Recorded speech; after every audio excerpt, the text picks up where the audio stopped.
Good morning. We are travelling from the UK to the US, and I thought I would document the experience from testing to going through the airport, the whole thing. And currently we are half an hour away from the first lateral flow test, and I am losing my mind.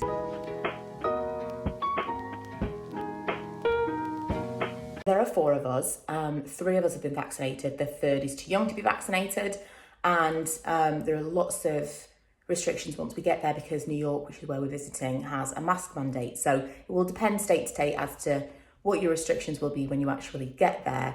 But we're totally cool with that. It's this one particular element, the testing element, that has been keeping me up at night. That said, the whole system of booking the tests was really, really simple. I have our tests ready to go, and I've watched some videos of people doing this, and I think it seems fairly straightforward. Obviously, everyone's aware of a lateral flow test at this point. Everyone knows what's going to happen. We know what to expect.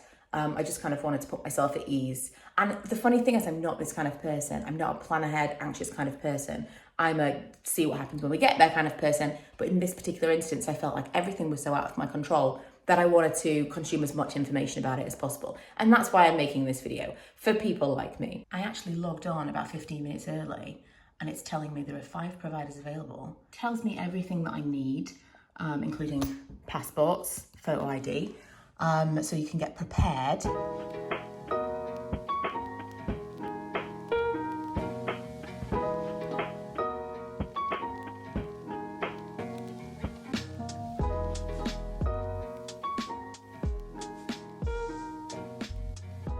That was really, really easy.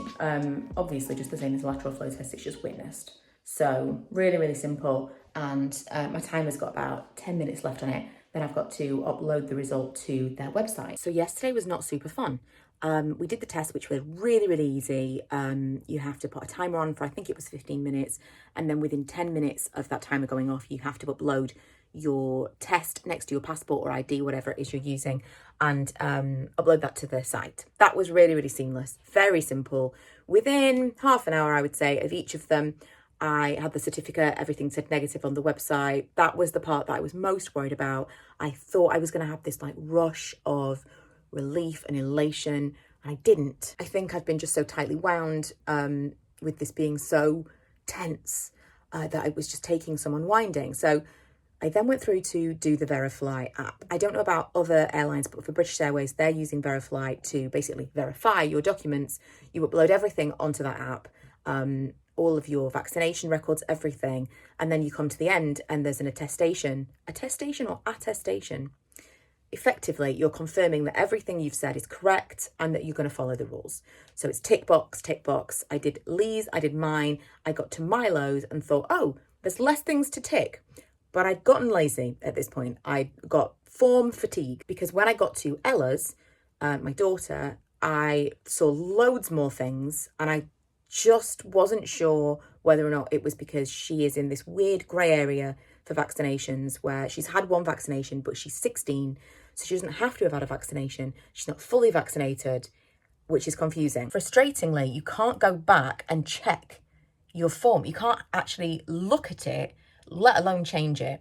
So I had to cancel the whole trip on the Verifly app, set the whole thing up again. It was really annoying, but it only took about half an hour. I did have to wait for, because with the QURED test that we were doing, they weren't digital. So someone had to physically look at those individually. They got checked out, and that probably added about an hour to the process. And because I made that mistake, I had to do that twice. So that was annoying, but whatever. We got to the phase again, and I looked through this attestation more carefully, and I had accidentally ticked for Milo, I believe, that he was vaccinated, because that's why I got less results, less questions. Something that came up at this point that we were not aware of was that the children, unvaccinated people who are allowed to travel into the US, which is basically US citizens and under 18s from the UK who are traveling with fully vaccinated adults. So under 18s for us have to test on day 3 or day 5 of the trip, and obviously isolate if that test is negative. Now, the problem with that is I couldn't find any information about what that test needs to be. I don't know whether or not it needs to be witnessed. I don't know if it needs to be a special kind of, because it was said it was an antigen test. I don't know if the NHS free one is fine. I don't know where to report that to. It said it was mandatory, but as far as I can see online, it's an on-honor system because I can't see any information about it. So that's irritating. We're going to pack some antigen tests with us and hope for the best. Worst case scenario, when we're in New York, we might have to pay some money to have them tested on day 5. But that hurdle was crossed. We went through the whole thing, ticked off all of our things on the Verifly. We got our pass. It told us what we would need to do when we get to the airport. Everything seems like this is the hardest part. This is where you give all your documents. When we get to the airport, it'll all be smooth sailing because we've got this verified pass on my phone. Also gives you a checklist of things like paper documents and stuff that you need to make sure that you're taking, which is great.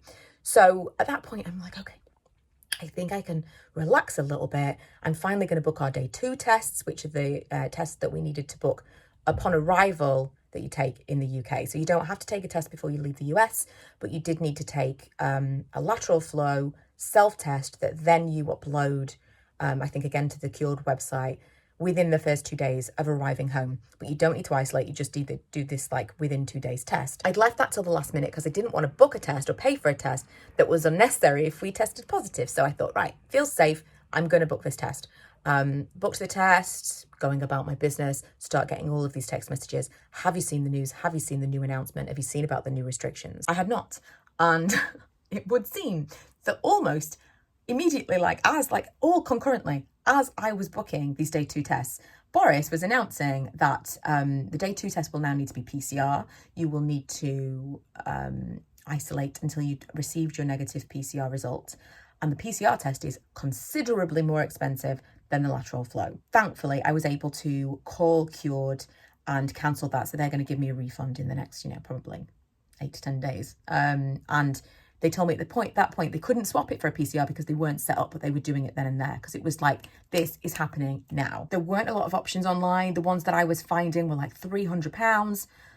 We were talking probably 3 or 4 days realistically from us getting home, doing the test, sending it off, them receiving it, them sending it back. We were probably talking about 4 days of isolation if we were all negative, which obviously we hadn't budgeted for school and work and things. So I was like, this is really frustrating and obviously inconvenient. I understand why we're doing it, but it's just another thing that happened last minute that adds a layer of stress. But my husband has found some tests that we can collect today. We've come to Meadow Hall and apparently this is where we collect them from.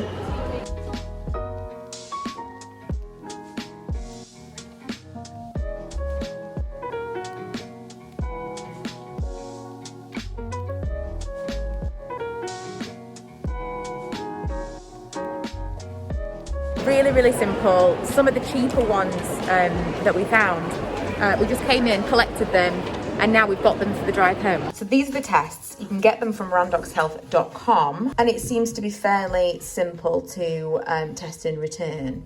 My main concern with doing the ones where you send them in the post was what if they don't get there? With this, it's a completely different situation because you actually drop it off at a specific location where you know it's going to be collected. So the plan is that we are going to take these tests with us and leave them in the car, and then we're going to take the tests literally as soon as we land. So as soon as we get back into the car, we're going to take the tests and we're going to drop them off at the closest drop-off place. So fingers crossed, we will have our results the day after we land, which is much quicker than I first thought when I heard day 2 tests. Also, I thought day 2 tests had to be taken on day 2. They just have to be taken before day 2. I'm going to probably pick back up with you on the way down to the airport tomorrow. I'll take you through that process to let you know how that goes. And all being well, I should also take you onto the plane. If you do have any specific questions regarding traveling at this time, especially to the US, let me know. If there's anything that I know that I can answer, I will let you know, and maybe you'll bring something up I haven't thought of. Although honestly, every time new information comes up, I can't believe there's new information because I have just read every single article I possibly can. I subscribe to so many newspapers online now because I just need to have all of the information, but it just feels like the information changes constantly. So it is still mega stressful. I do still have in the back of my mind that while we're in the air, something could change. We could get there and they could turn us around and send us back home.